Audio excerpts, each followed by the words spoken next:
This is Winning IR, a podcast exploring the diverse insights within the IR community. Join me, Mark Fasken, as I sit down with IROs and other IR stakeholders to discuss the winning strategies, tactics, and shifts in thinking that are redefining the profession. Having a community can be a life preserver as you navigate your career and day-to-day responsibilities.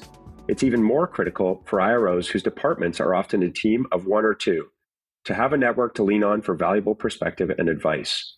To fully understand the value of the support system in IR, Matt Brusch, President and CEO at NIRI, sat down with me to discuss his passion for the profession and its unique body of knowledge, the power of building a solid network, the ways that IROs can leverage community for the advancement of their IR programs, careers, and more.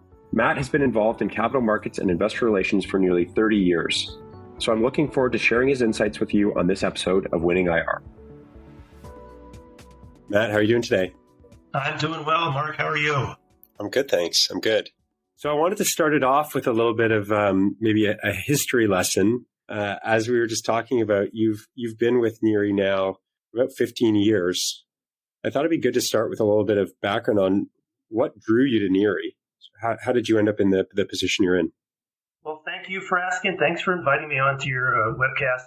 So, it's two things, really. It's sort of this passion for investor relations and professional growth, to be quite frank. So I started out in capital markets about 30 years ago at NASDAQ. I saw when I was at NASDAQ, I did regulatory and, some marketing things and some relationship management. And I saw people leaving to go do this thing called investor relations. And it looked interesting, right? And so I pitched myself to a CEO and a CFO of a public company as an IRO and quickly learned that I really didn't know investor relations. I knew a little bit, but I didn't know enough. And so I joined NIRI. I did what most people within NIRI and the profession do. I joined NIRI for the education, for the resources, for the all the information, and for the networking. So NIRI turned out to be sort of my IR lifeline. And so developed a really great affinity for the organization throughout my career in investor relations. When the opportunity came about 15 years ago to jump to the staff, I really I thought that would be a great way to sort of stay connected to investor relations, which I really developed a passion for. And then also, learn about association management. So it's really those two things. It's this idea that, came to learn to love investor relations and, had the opportunity to learn something new called association management. And so fast forward to today, and here I am talking to you. Yeah. Well, it's great. And I mean, for anybody who's listening, I'm personally very involved in NIRI, sponsor a lot of events and part of the conference planning committee and the service provider council. And it is a great community. It's a great group of people. What is it that interests you about sort of that? You mentioned community building and facilitation, everything. Like, what keeps you coming back? What is it that gets you excited every day? Well, it goes back to, again, the passion for the profession. So the thing that's really kept me interested in investor relations is just that really very unique body of knowledge. So probably like, again, many of the folks that are in the profession, I'm kind of the English major. I wasn't an English major, but always very interested and did well in with words, right? So kind of the English major that sort of always also enjoyed numbers, right? And found my way to business and enjoyed financial statement analysis and capital markets. And so you can kind of move those around from individual to individuals, someone that's started on Wall Street, but also enjoys the words part of it, the English, someone that, that has come to the profession from perhaps accounting or finance. But it's an incredibly unique profession. You find the crossroads between those three unique, distinct bodies of knowledge, which is English, it's accounting and finance, and it's capital markets. That's very unique. I guess through experience in the staff, I also, like I mentioned, learned to really appreciate and come to enjoy association management, a lot of which involves leading volunteers, leading groups of volunteers. So, I found that it's been really interesting and fulfilling to lead volunteers. These folks like you're participating on the annual conference committee. We couldn't produce that or, most of our events without volunteers like you that donate your time and your talent to making our events and making the events good for the profession for NIRI members. So, to the extent that we're all sort of together here to advance the mission of improving the profession and helping people do their jobs better, it's all good. And I find that really intriguing and keeps me coming back. Yeah. Well, and I think to your point on this, it's funny, every once in a while I find myself talking to a friend or a family member and they're saying, what exactly is it that you do? And I say, well, I work in the investor relations field. And some of them are like, what exactly is that? Right? I mean, you think public companies, it's a huge part of our economy, a huge part of our daily lives. Yet it is interesting how few people really understand the profession. Which sort of leads me to my next question. I mean, we speak to so many investor relations professionals, CFOs, CEOs, et cetera. Many of them know what NIRI is. Many of them are members, but many of them, I'm surprised, don't exactly know what NIRI does and maybe haven't been a member or aren't currently a member. And there is that power in the community, in the learning and the mentorship and the network. What would you say to somebody who is maybe new to the profession and maybe doesn't know about the IR community and whether it's NIRI or there's other international bodies that you interact with as well? Like what would your recommendation be to them? So having come from the profession, I can tell you that there is incredible power in the network that you develop, and it's really central to your success. So if you want to be successful in investor relations, you absolutely need to develop a network. And as you say, I mean, NIRI is a great opportunity to do that. There are other organizations that facilitate that kind of thing. The point is you need to have a group of investor relations professionals that you can lean on and rely on for information. So I draw from my own experience, right? I did investor relations for 3 public companies. They were all small cap companies, which is not unique. I was a department of one, right? So I had to know the answer or figure out a way to get that answer. When the CEO comes in and asks you why this or why that, you're not part of a 40-person accounting team that you can just sort of look to your left or right and ask somebody, what's the answer, right? You've got to either know it or figure out quickly how to find out that answer. And so that's what's really unique about this profession. Nobody graduates from college with a degree in investor relations. Those degree programs don't exist. So everyone comes to it from an adjacent field, accounting, like I mentioned, accounting, finance, communications, marketing, what have you. You likely know some element of investor relations, but you don't know all of it, right? So, and in most cases, you're a department of one or a very small department. So, so it's really critical that you have a network of folks that you can rely on to get the answers, because undoubtedly someone else has been through what you're experiencing, right? 100%, yeah. And so that network is what's really going to get you through. And there's lots of ways. There's chapters, there's events. If you're just looking at NIRI, we've got, I'll give a quick pitch for NIRI. We've got the IROs, which is an online communications tool that people, post questions and get answers quickly. You can develop your networks through volunteering. You can develop networks through working through folks like Erwin and, service providers in the IR community. So we're, sort of your NIRI, I'm NIRI, we're all part of NIRI. We're all part of the profession, and we all help each other. Yeah, it's interesting to, you talk about sort of people coming in and having questions, maybe not having a degree in investor relations. I always think about one of the also interesting things about the investor relations profession and the function within most companies is it's very small. So it's not like you're joining a team where there's going to be 25 people and they've all done it before. Like often you're coming into the role and you're like the only person or one of 2 people that are doing investor relations. And I've always been really impressed by the willingness amongst the NIRI membership. And I mean, we're in Canada, the NIRI membership, to answer any question that anybody has about how are you doing this? What platforms are you using for that?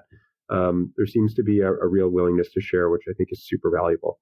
Let me just jump in and say, here's an interesting factoid. So, and this is something unique to the investor relations profession, right? In IR, it's common that, fierce business competitors, the IR people from those companies will be colleagues, right? They'll, out at the NIRI annual conference, typically our most highly rated sessions are what we call the industry breakouts. This is where we basically put, the IR people from the same industry in a room, let them chat in an unstructured way. There's no agenda. It's just you put them in the room and they talk to each other. That session, is just generates rave reviews every year, and it's because this idea that we need each other to be successful, and so again, it's really unique to this profession. Yeah.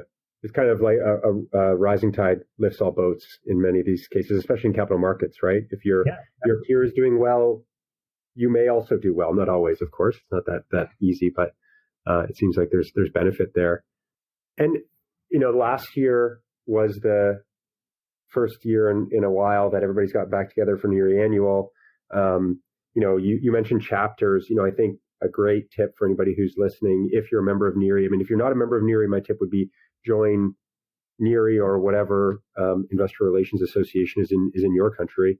But I think that chapter participation and sort of getting involved with a group in your hometown and within the city that you're in is super valuable.